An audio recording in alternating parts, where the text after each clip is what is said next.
When it comes to hot-button political issues, the birth rate decline is quickly becoming that girl. The world's population is increasing, and its birth rate is falling. Now, some breaking news to bring to you now. Birth rates in England and Wales have fallen to their lowest level since 1977. In fact, one of the things that is overlooked by probably most historians is the role of low birth rate in the decline of civilizations. South Korea already had the world's lowest birth rate, but this week, new data showed it had fallen further. Japan also recorded a new low. The decline of births is in a state of crisis. I believe we are at a time when we have to take urgent measures. The rate of fertility has been falling consistently over the past few years, but 2023 saw the lowest number of live births since, as you say, 1977.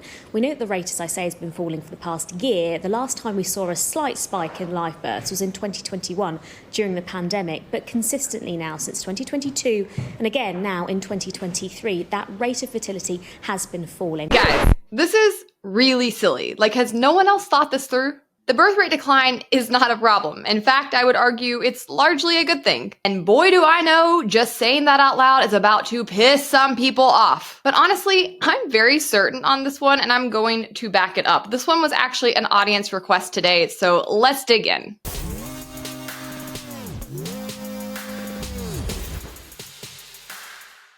First, I'm Hannah Cox. Welcome to my channel where I bring you my politically homeless takes on politics and culture. Before we get started, make sure you subscribe to my channel and don't forget to hit the notification bell while you're at it. All right, guys, pull up a chair. This one's going to be a doozy, but I'm excited to tackle it. If you've been following me, you know this is an issue that I care about. I've been talking about it for some time across many videos, but I've never done like one total comprehensive deep dive into the subject matter. But while I was flying back from Ohio this morning after doing a little lobbying on the ground yesterday, I kicked a hornet's nest by posting on Twitter about this in response to a video I saw there, and it's created quite a conversation. And I think there's a lot of genuine interest in this perspective because, quite frankly, I haven't really seen anybody else pushing it out there, at least not lately, and at least not from the perspective I'm about to bring. So obviously, there's always been two camps around the birth rate conversation. And for a long time, the anti-natalist camp was culturally dominant and largely a left-wing phenomenon, and it really sort of ruled the roost. And you had people throughout the 90s and early aughts who were warning about overpopulation and the impact of having more people on the climate, which was a big talking point for them. They really centered a lot of their arguments around the climate and climate change, so much so that it actually kind of became a running joke on the right, where people on the right would mock people on the left who didn't want kids and say like, oh, is it because you're worried about the climate? Which, I don't know. The own that lib stuff is always just so weird to me. Number one, it's stupid because that's not how you ever change people's minds on anything. It's very immature. But second, I don't really get that that's like a dunk. I think it's fine to be concerned about the climate. Good people want to take care of the earth that they are inhabiting and leave something for their kids to inherit. Like, that's actually just being a good and responsible person. The problem with climate change issues is that they're often a Trojan horse on the left to push socialist crap. So anyways, mocking people for caring about the climate is just odd behavior. But I think this conversation is so much bigger. And I think it's also very relevant to know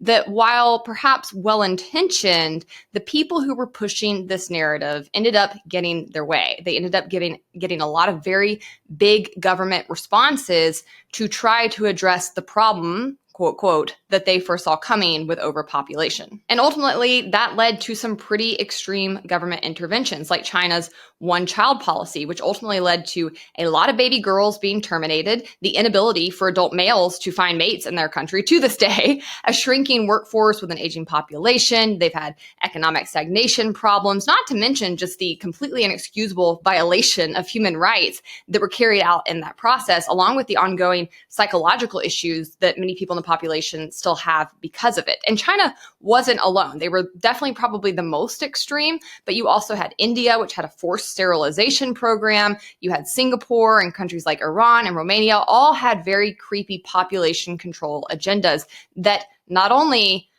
were unethical, but had really, really bad implications that have cost the countries in multiple ways for decades. Central planning is bad. If you take one thing away from watching me, it should be that. Central planning is always bad. It always hurts people. It always costs human lives. But in no area is that more apparent than when governments start trying to centrally plan the creation of human life. But per usual, if you watch the show, you know about horseshoe theory. The right is now mirroring the left in its opposite reaction to this phenomenon. This is if the law of gravity is that there's an equal and opposite reaction to every movement, my law of politics would be that for anything the left does, the right will have an opposite yet equally appalling reaction to it. And that's what's going on. Their culture war issue of the moment is increasingly the birth rate decline, and they want to use government, central planning, to solve it. I want to ask you about these credentialed elites. You know, there are a lot of people who are really important, the ruling class in our society, and I don't mean just politics. Politics is an important part of it, but I mean politics,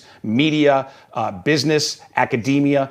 We have a lot of credentials elites who tend to live in coastal cities. They live in trendy neighborhoods. They are childless. They don't encounter families very much. And yet they have an incredible outsized influence on families all over the United States that they're totally separated from. Your thoughts about this reality and how we change it?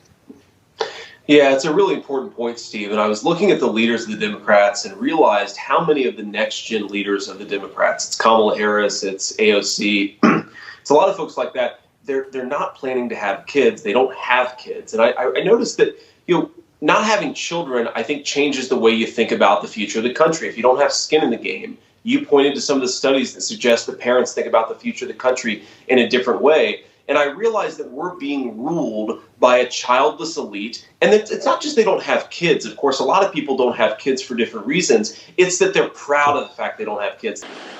So my kids keep me humble. Unfortunately, Kamala Harris doesn't have anything keeping her humble. So I think there was a drive decades ago to eliminate the true power of women, which is creation. It isn't hard to predict where this will go for a few reasons. One, other countries have already tried these exact ideas and they have failed. They've tried doing things like giving people extra tax credits per kids. They've tried things like paying for people's daycare. They've tried things like forcing companies to give people more time off or to allow parents to have 4-day work weeks. They've done this, okay? And they have not only failed, they've actually had the opposite reaction. Studies have shown that governments typically only have the ability to influence the birth rate in one direction, which is down. And that's what they saw happen when they tried to do all of these things. Why? Because in doing so, they are putting more pressure on their tax bases to pay for more services. Thus, the actual cost of those services continues to go up. The cost of living continues to go up.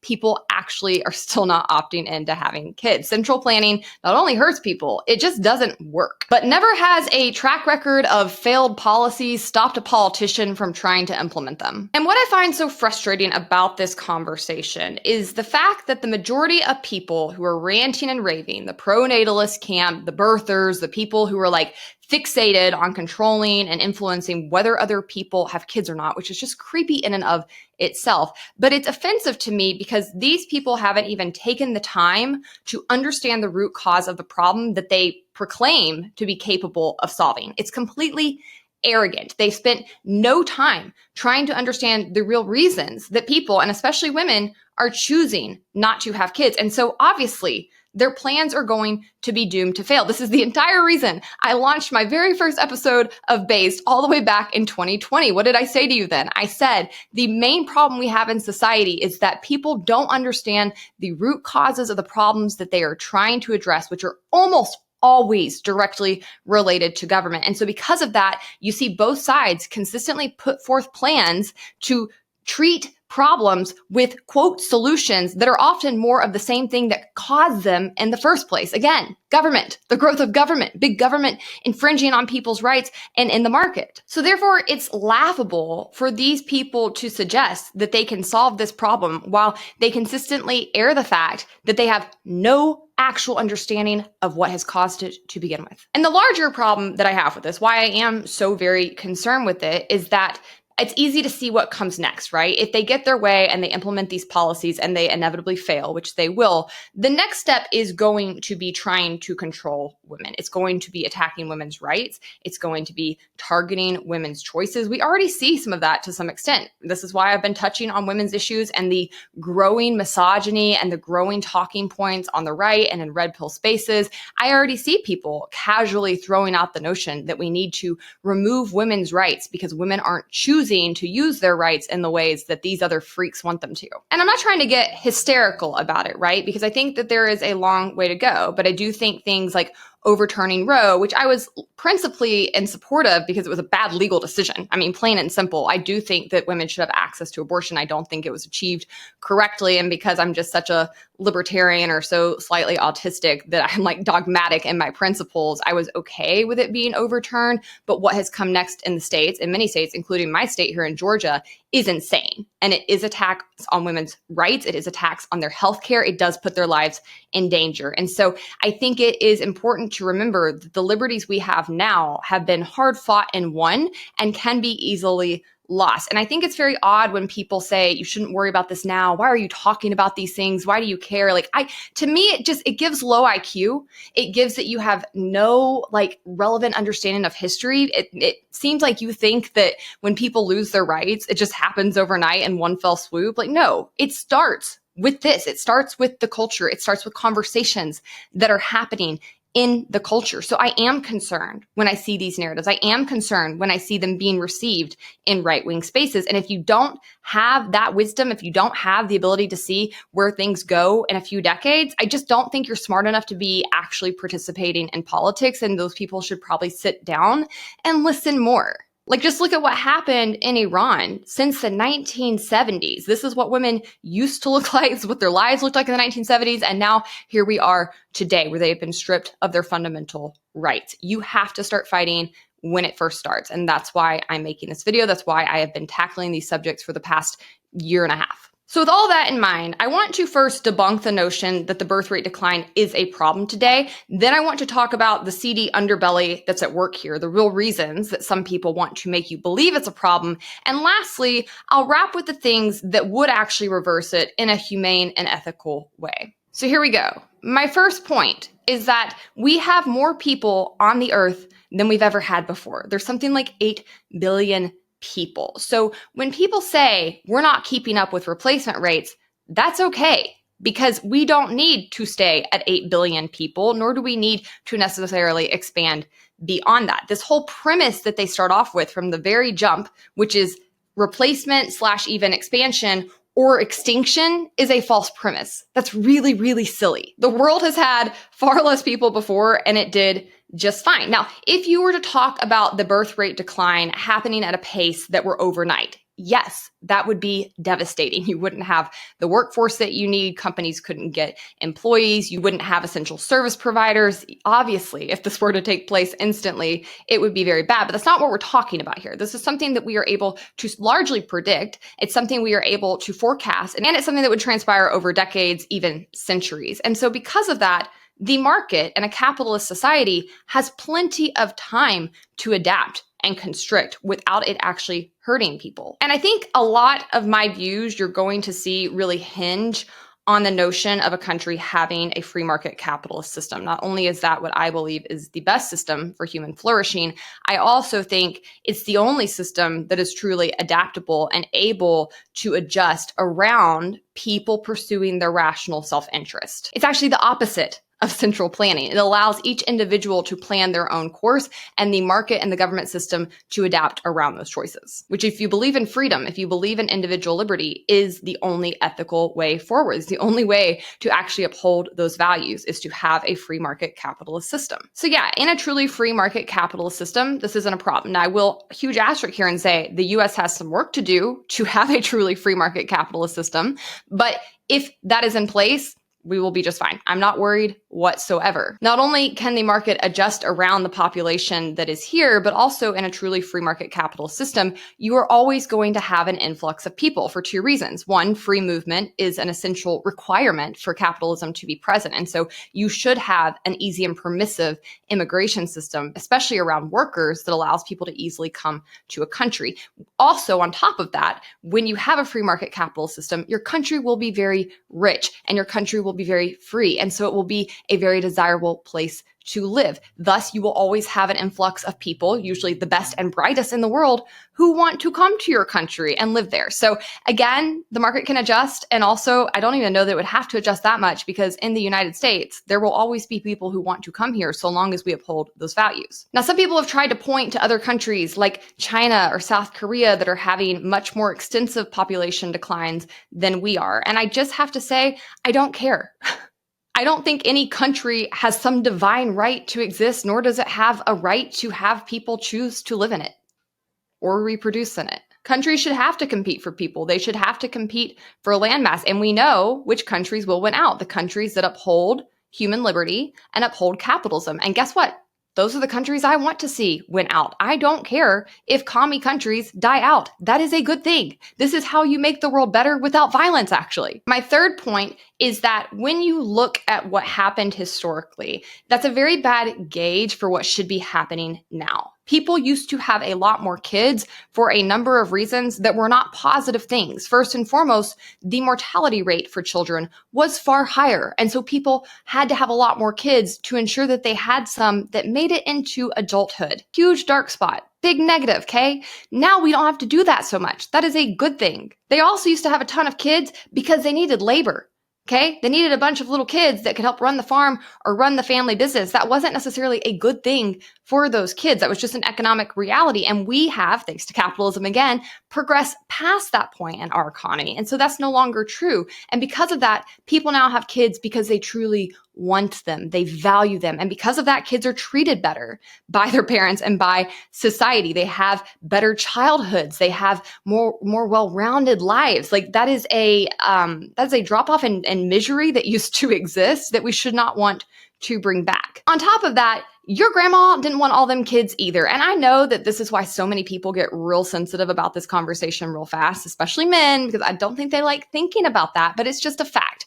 Your grandma didn't have rights. Your grandma didn't have economic liberty, and your grandma didn't have access to birth control. And so therefore, women and men had to have a lot of kids that they didn't want. All of those things no longer being true is a good thing. And so when we look at the birth rates of the past, we shouldn't necessarily be trying to keep up with them as if that's some gold standard to achieve, because those rates were at those levels due to very negative factors that were existent that we have fortunately overcome as humanity. Point number 4.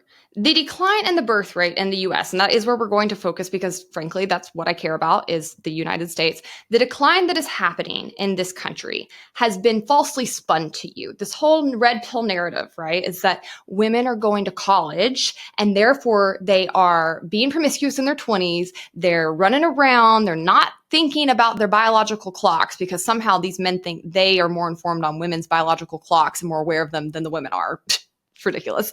Anyways, this is their narrative. Let me keep with it. They therefore don't look at getting married. They don't think about getting married till they're in their 30s. And then they have a hard time attracting partners because according to these guys, men only like little girls, which is not true. And then even when they do find a guy, they can't have as many kids because they're already in their 30s. And most of these guys literally believe that women can't have kids past 35. So anyways, that's their whole thing that they're spinning, right? And so their argument has been women should not go to college, should not get their education, which should send up your red flags anytime you hear a creep pushing that BS. They've also argued that they should seek out marriage younger. They should start having kids right away, which again, isn't actually grounded in any research that we have about childhood development or what's really actually good for kids. But this is what they are pushing, okay? They are already trying to throw women's rights under the bus. They are trying to use social pressure to shame them. They are trying to fearmonger them into making these choices. But actually, when we dig into the data around the birth rate decline, the actual decline has mostly been from teen pregnancies no longer occurring, which again, your red flags should go up because a lot of these guys pushing this like little girls, okay? In fact, let me just pull this stat up for you real fast because I've heard it. I wanted to fact check it, and it is correct. Historically, a significant portion of teen pregnancies have involved adult men rather than teenage boys. You should know that. Studies analyzing birth and marriage records from the past decade show that adult men, often in their 20s or older, were frequently the fathers of children being born to teenage moms. A 1995 study found that about 2/3 of teen pregnancies involved men over 20. So, yeah, the people who are really upset about the birth rate decline, specifically, you have to focus on the fact that in order to truly reverse it, that's one factor that they want to reverse. They want more teen girls, young girls, to have babies. And in large part, that's because these creepy men want to be with little girls because they want to control them. They want to get a hold of them before their brain fully forms, before they have time to build an identity for themselves so that they can capture them and keep them under their thumb. And there have been quite a few articles and essays and attention paid recently to people call it the fertility crisis or this decline in birth rates. And I recently read a really interesting article in The Economist. They ran an analysis which found that when they broke down the fertility rate by women's level of education or mother's level of education, they found that among college-educated women, the fertility rate actually hasn't changed that much in the past 30 years. So college-educated women are having children later in life, but the overall number of children they have remains roughly the same. But for non-college educated women, that is responsible for the bulk of the fertility collapse. So young, uneducated women are having fewer kids than they used to, in many cases not having children at all. So yeah, the birth rate decline is mostly among teens and also around women who have less education and are less economically stable. This is a very good thing for a number of reasons. Obviously, it's always a good thing when women have more opportunities and freedoms and choose better. And it is a better choice to wait until your brain is fully formed, to get an education, and then to select your mate, and then to marry them, and then to procreate. That is a smart way to make these choices, and more women are opting into them now that they have that ability. That should be applauded, actually. Why? Because we know that that entire scenario is not just better for women, it's also better for the kids that come from their unions. We know that women who are educated are not only more likely to get married, they're more likely to stay married. Having a stable two-parent home is like hitting the jackpot for kids. It's one of the best things that can happen to them. Study after study after study, in fact, has shown that kids who have a stable two-parent home and stay in the home with their two parents through age 18 have more economic opportunities, have better educational attainment, they have higher self-esteem, they are more likely to form stable unions themselves and be better parents ultimately. Like, this is unquestionably a good thing for kids. And not only is that true, but they also have better parents. When their parents are educated and their parents are making a choice to get married once they have the brains fully formed, they're selecting better partners, and they then are better parents because they have a true partnership, because they are educated, because typically they have traits behind that education, like discipline and drive and productivity that they're going to pass on, because they are more emotionally regulated, because they have better understanding of the world around them. They're more equipped to help kids. Like, everything about this scenario is better for children in the long run. We don't want teenagers having kids. I would argue we don't even really want people in their very early 20s having kids much of the time. And we certainly do not want to be pressuring people who are not economically stable to have kids, who they are then going to be dependent on the government to support. Shouldn't be controversial whatsoever. I liked Rob Henderson's take on this video clip I showed you just a minute ago on Twitter. He said, a lot of people assume that declining birth rates are mainly due to college-educated women delaying motherhood. The idea is that they put off having kids for too long, run out of time, and end up having fewer children than they originally wanted. That's why so many policy solutions focus on things like tax breaks and subsidized childcare to make it easier for women to balance careers and family life. But that's not really what's happening. It's true that college-educated women are having kids a bit later, but not by much. In the US, the average age at which these women have their first child has only gone up from 28 in 2000 to 30 today. And they're still having about as many kids as their peers did a generation ago, just slightly fewer than what they say would be ideal, which has always been the case. The real driver of declining fertility rates in wealthy countries isn't professional women, it's younger, poorer women who are delaying childbirth and ultimately having fewer kids. In the US, more than half of the drop in fertility since 1990 comes from a sharp decline in births among teenagers. Part of that is because more of them are going to college, but even among those who don't, birth rates are down. In 1994, the average first-time mother without a college degree was 20. Now about 2/3 of women without degrees in their 20s still haven't had their first child. Again, like I said at the top, these people don't even understand the quote problem that they are ranting and raving about and trying to address. Okay, my fifth point for why the birth rate decline is not a problem is that we don't need all these people. Scarcity of resources is not a fungible fact. It is just reality. And yes, we do need to be concerned with being good stewards of the earth around us. And we do need to recognize that the more people you have, the more thinly spread those resources will be, both in terms of ones that we cannot replenish, such as the actual earth, but also when it comes to things like jobs and houses. This is basic supply and demand. So fewer people actually would lead to higher wages. You would have easier access to things like homes. You would have a scenario where employees had more power and the ability to actually drive demands in the workforce due to competition for their labor. So they could probably better negotiate things like remote work or 4-day work weeks. And that's already true right now, but that's only going to accelerate and get worse with AI and automation. Now, I am not a tech doomsdayer. I'm really not. I like tech. I like innovation. And I think that it is true throughout history that with every new kind of technological wave, there's been weeping and gnashing of teeth and people fearful that the technology is going to take their jobs. And typically all that has happened is that technology has taken away bad jobs, laborious jobs, jobs that were dirty or not as interesting or, didn't require a lot of intellect. Those types of jobs have gone away while better jobs have been created by the technology. I think that will still be somewhat true with AI. I don't think it's going to be the end of the world, but I do think AI is quite different than other technological revolutions that we've seen. And I think that it's exciting. I think that it means we are going to have to work less. All of humanity is going to have to work less. We are going to have more luxury, more free time. That's a good thing, but it does mean there will likely be fewer jobs. I think that is fundamentally true. I don't see any valid argument against that. And I think that's one thing that's actually driving birth rate decline. People are rationally looking at the world around them and thinking like, what would my kids do? What would be the world they inherited? I know my husband already thinks that way with his 2 daughters. He's like, crap, he is a bit of a tech doomsdayer. I got to call him out here, but like he's in tech. So he's more fearful of it than most, I guess, because of that. But either way, I really do think that the birth rate decline is already not a problem, but I especially think in the future, it's going to be even less of one. We simply do not have to stay at replacement levels for the workforce. Things are changing rapidly. The sixth point I want to make feeds into the real root causes of why people are pushing the notion that the birth rate decline is such a problem, which is that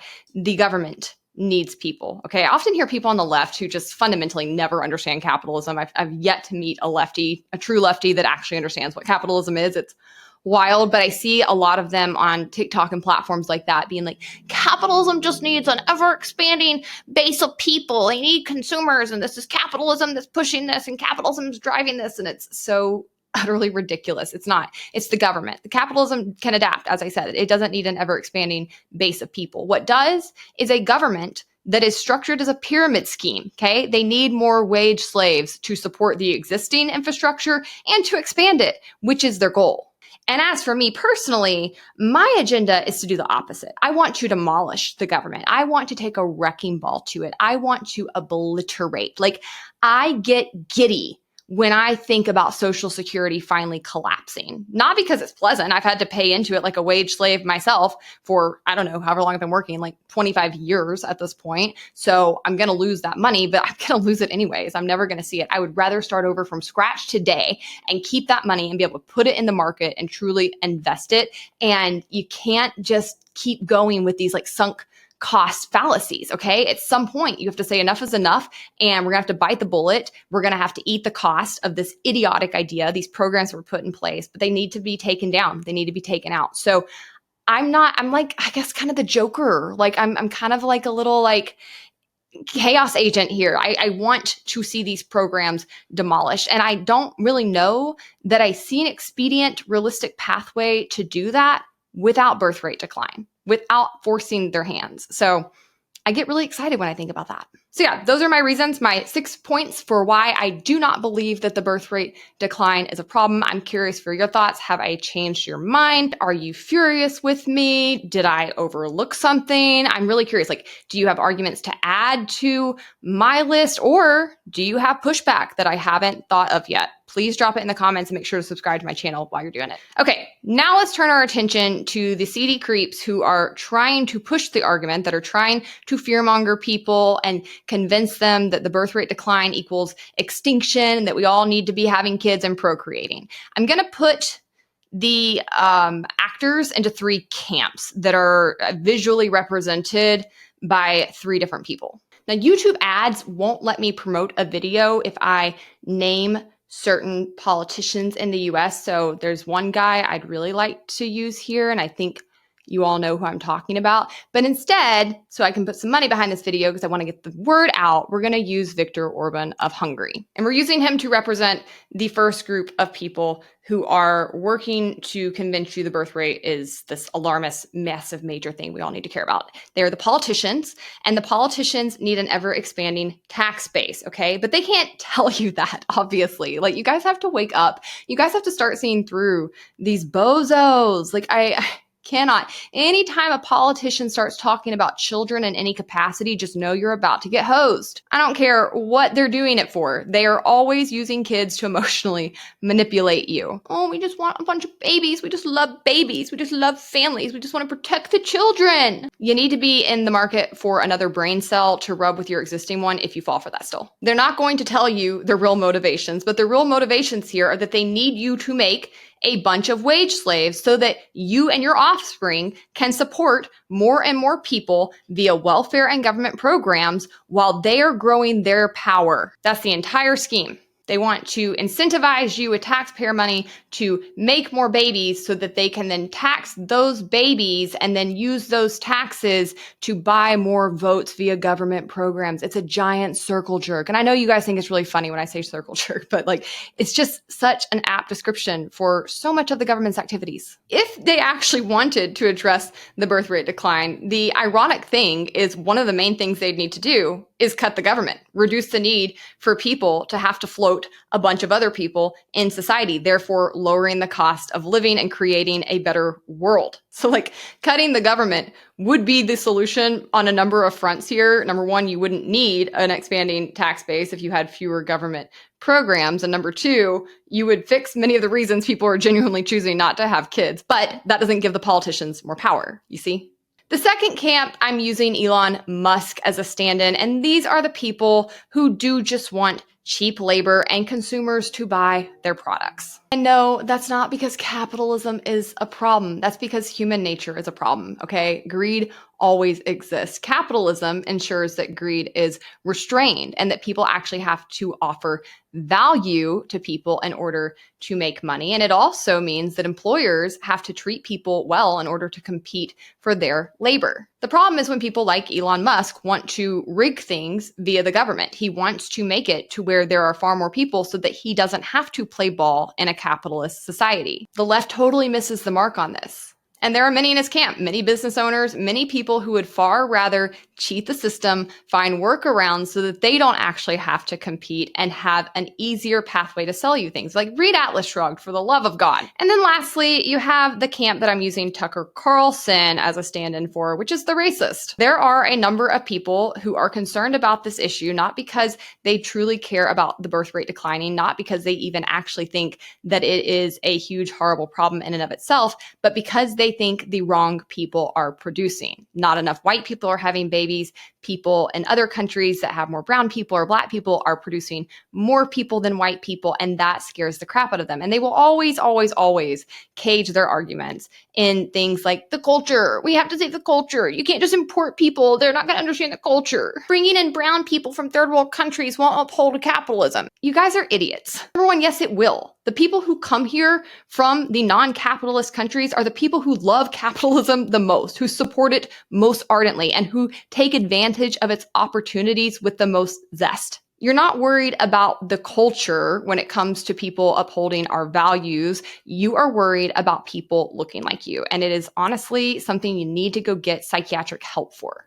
So there you have it. Those are the 3 groups of people that are working to convince you that this is a problem. And I guess I should add one more there, which is just, I don't know how to like fully say this because it's not all men, but like seedy, gross men. I should have made that a 4th bucket. Yeah, that's a big part of the problem here. There's a group of men who because they can no longer obtain women and have families, they can't attract them, they want to find ways to force women back into these arrangements. Throughout history, there were a lot of men who would not have been picked had it not been for the fact that women couldn't open a credit card without a husband. Therefore, they would not have had families. They would not have enjoyed the benefits of having a wife and kids. And now that women do have liberties, those men are up a creek, okay? And they're furious about it. But instead of, again, competing and improving, which is what you would do in a truly capitalist system, they want to use the government to try to force women back into being with them. And they're using the birth rate decline. They're using things like your biological timeline to try to convince you that you should definitely hurry up and settle for them while your brain is not fully formed yet, so that you don't recognize what a bad deal you're getting and procreate so that you are stuck with them for life. All right, I know this is getting long, but very briefly, I do want to touch on the things I think that would actually reverse the birth rate decline.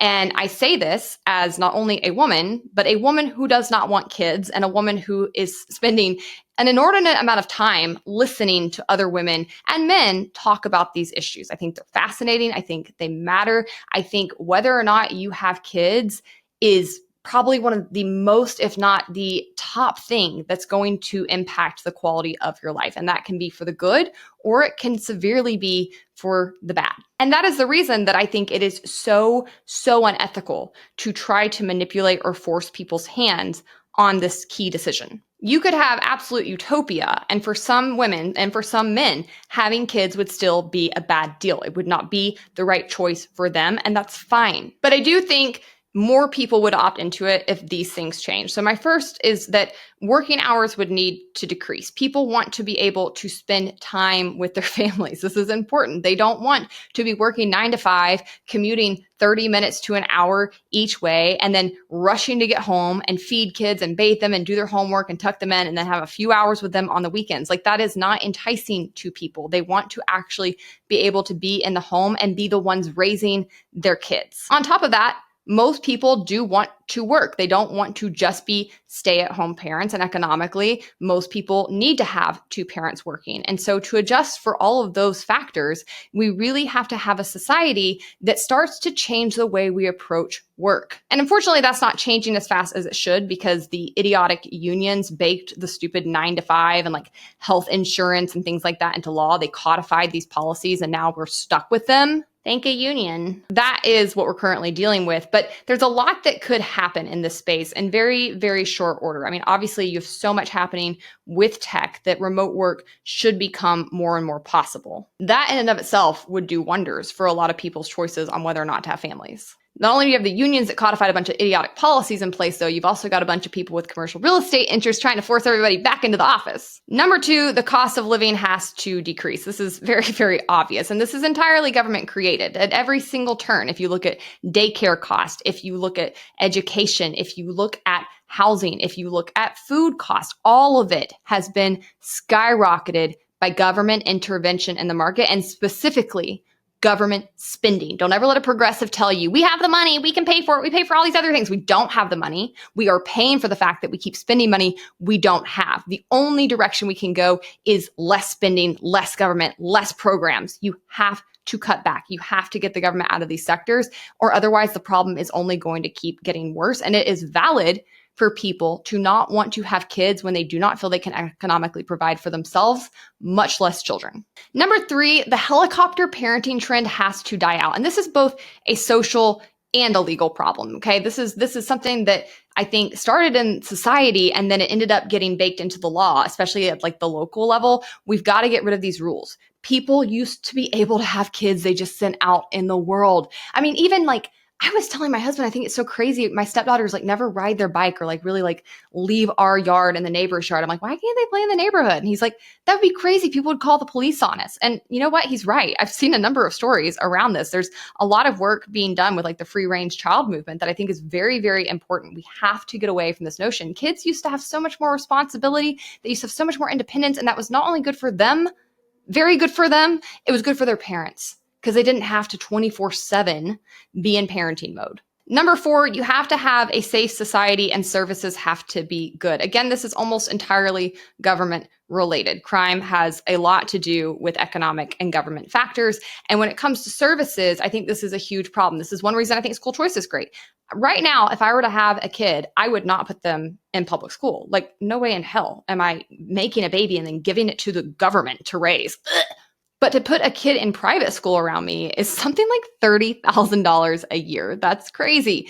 Having school choice, the ability for people to keep their tax dollars, to create more models of education, more options in the private sector would be very, very good for parents and for kids. And I think that that's something that would encourage more people to pursue reproduction. That also flows for higher education, which I have a whole video I'll link on how government made student higher education so expensive via student loans. That has to change as well. People have to feel like their kids not only are able to obtain a good education, but are able to do so affordably and will have access to quality careers. Number 5 is there has to be optimism for the future, a relative belief that kids will have a good life, an ability to get jobs themselves, a quality world that's worth inheriting. And I think this one really requires those other 4 premises I just ran through being true. But again, largely government related. People feel a sense of pessimism right now, rightfully so, because our government's doing crazy things. And then lastly, I think women have to have a wide array of quality options to mate with. This is a big problem. And I know it's going to ruffle feathers, but it is true. This is pretty much the only one that's not government related on the list, okay? Women, right now, there are way more women who want to marry, want to have kids, but cannot find quality mates. In addition to that, pregnancy has to be safe and affordable. Actually, if you don't know this, it's become less and less safe in the US. And in fact, around women's healthcare, when you look at the mortality rates for women when they're pregnant, they're abysmal. In some states, they are literally on par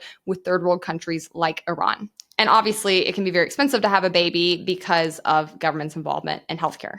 Jobs also have to make pregnancy something women can balance and plan around while working. This is a market problem. This is an economic problem. This is something that employers have to take into consideration. I think it has to be voluntary, but most women don't want to fully be stay-at-home moms. And so you need to have jobs where women can not only be able to be home with their kids a good bit as they age, but also where they're not having to do like a super labor-intensive job while they're pregnant. That's why I think it's important to empower things like contract work, the gig economy, and other types of work that really allow people to have more control of their schedules. And this other thing I think within this is still male related, but it really relates more to men who have already had kids. But we need men to step up. And I have to say, I know I rant and rave about this on the show a lot, and rightfully so, but I was at our town forum the other night, and it's like this big town center place, and I was looking around and I saw like 6 dads who were doing the primary child caring, like out on the lawn. Their wives were like talking to their friends and like they were holding the babies. They were playing with the kids. It was really cool to see. And my mother-in-law said, look at that. Like you never would have seen that when I was coming up with my kids. Like, look how much has changed. Men are really stepping up. So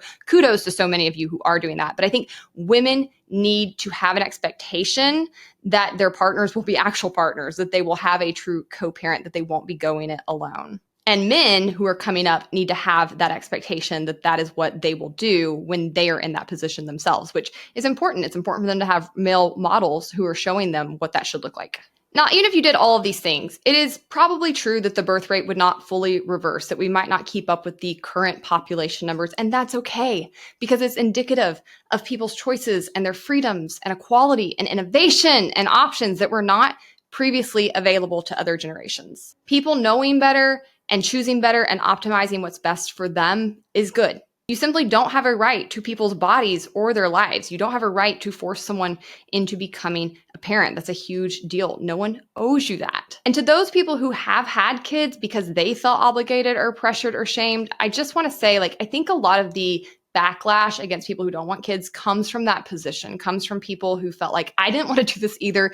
I don't like doing this, but you should take one for the team as well. And I really encourage those people to grapple with that versus trying to force it on others. I'm sorry that that happened to you. I'm sorry you did not feel you were presented with other options or that you had a choice, but we don't pull the ladder up behind us, okay? We try to make things better for people who come next. For me, this whole argument fundamentally comes down to a core principle, which is, do individuals live for themselves or for the collective? And I adamantly, aggressively even, say that individuals live for themselves. Therefore, each individual should only have kids if it is in their best interest, not because they have some obligation to keep humanity in existence. If humanity is worth keeping around, then people will naturally be inclined to reproduce and keep it here. And if they are not so inclined, then maybe deal with the reasons for why. All right, guys, I hope you liked this episode. Make sure to like the video and subscribe to my channel. And if you want even more content, you can follow me over on TikTok or Twitter or Facebook or any of the other social platforms.